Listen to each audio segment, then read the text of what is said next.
अरे पहले कहने वालों का तो अज्ञान मिट जाए तब सुनने वालों का मिटे। कहने वालों का नहीं मिट रहा है तो सुनने वालों का क्या मिटेगा।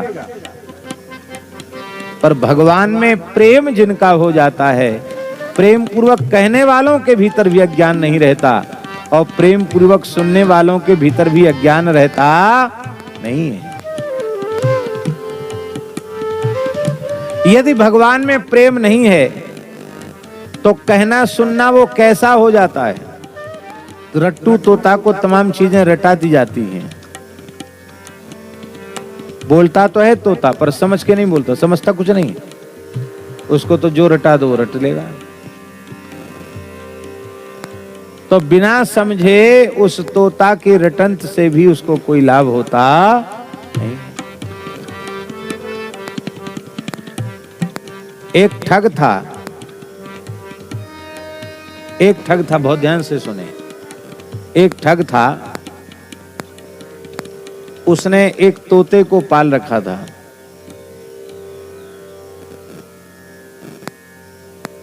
और उसकी कीमत इतनी बताता था कि कोई उसको खरीदने वाला तैयार नहीं। क्यों? कहता है सब भाषाएं जानता है। कौन कौन विशेष तो बताओ। अरे बोले क्या नहीं जानता। संस्कृत में बोल सकता है और क्या बोल सकता है। हिंदी तो बोलता ही है, संस्कृत भी बोलता है और जमाना उर्दू का था, उर्दू भी बोलता है। वाह, हिंदी संस्कृत उर्दू तीनों भाषा में बात कर सकते हो। बिल्कुल, पूछ लो इससे। एक राजा के पास गया तोता बेचने। राजा ने कहा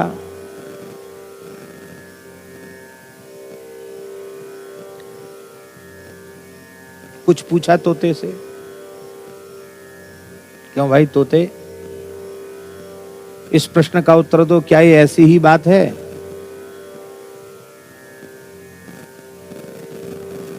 लोग कहते धरती गोल है, तो क्यों तोते क्या है धरती गोल है? तोता बोला अत्र कः संदेह, अत्र कः संदेह। संस्कृत में अत्र कः संदेह, इसमें क्या संदेह। वाह जी वाह।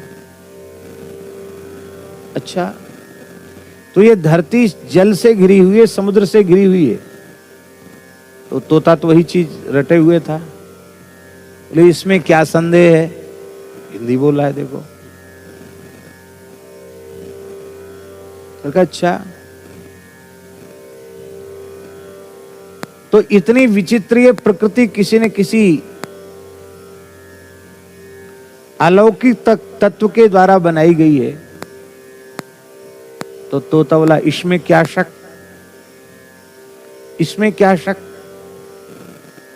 बोले वाह वाह, बहुत बढ़िया, बहुत अच्छा। कितनी कीमत है?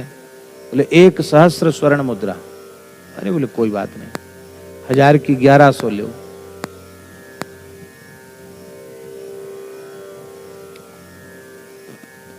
वो तो मुद्रा लेके चला गया ठग। अब एक वृद्ध मंत्री थे, उन्होंने कहा महाराज अपराध क्षमा हो गए, इसको इतना ही याद है अत्र कः संदेह, इसमें क्या शक है और इसमें क्या संदेह है। अरे बोले नहीं, सब भाषाएं बोलता है, पूछ लो इनसे।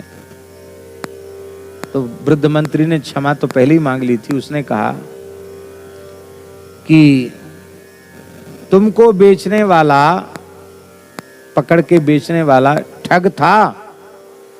बोलो तोता। अत्र का संदेह, इसमें क्या संदेह है।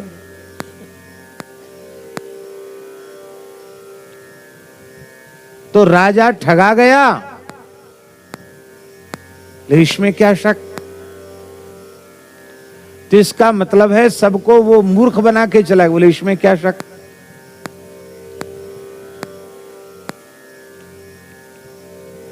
तब ये बात समझ में आई कि इस तोते को और कुछ पता है ही नहीं, क्योंकि 3 ही वाक्य बोलता है। कुछ भी पूछ लो, पहले संस्कृत बोल देगा, कभी पहले हिंदी बोल देगा, तो कभी उर्दू बोल देगा, और ज्यादा कुछ याद नहीं। बिना समझ का जो ज्ञान है वो रट्टू तोते की तरह है।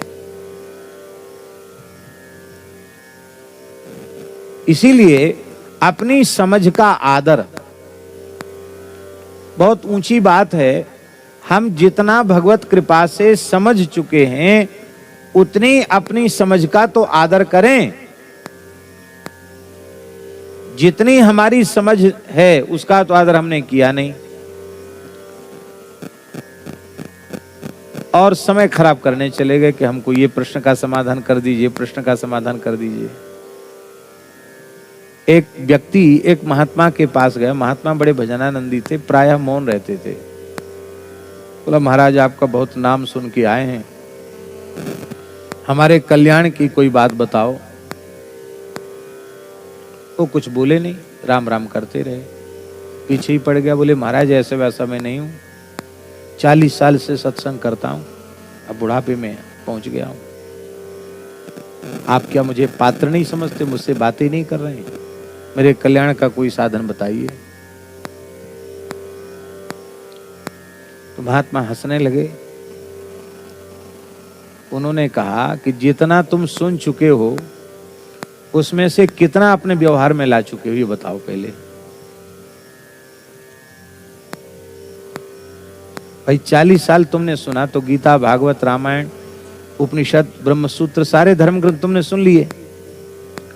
तो जितना जो कुछ तुम सुन चुके हो उसमें से अपने व्यवहार में तुम कितना लेकर आए, ये बताओ पहले। निरुत्तर रहा कि हम जो सुन चुके उसमें से तो अपने व्यवहार में हम कुछ नहीं लाए। तो कहा, फिर हमारी वाणी व्यर्थ क्यों कराना चाहते हो? इसलिए पहले जितना सुन चुके हो और उससे जो समझ चुके हो उस समझ को अपने जीवन में आदर दो, अर्थात उस समझ को अपने व्यवहार में प्रतिष्ठित करो। इसके बाद कोई कसर रह जाए तो किसी महात्मा का समय खराब करने पहुंचना, नहीं तो ये भटकने से कोई फायदा नहीं।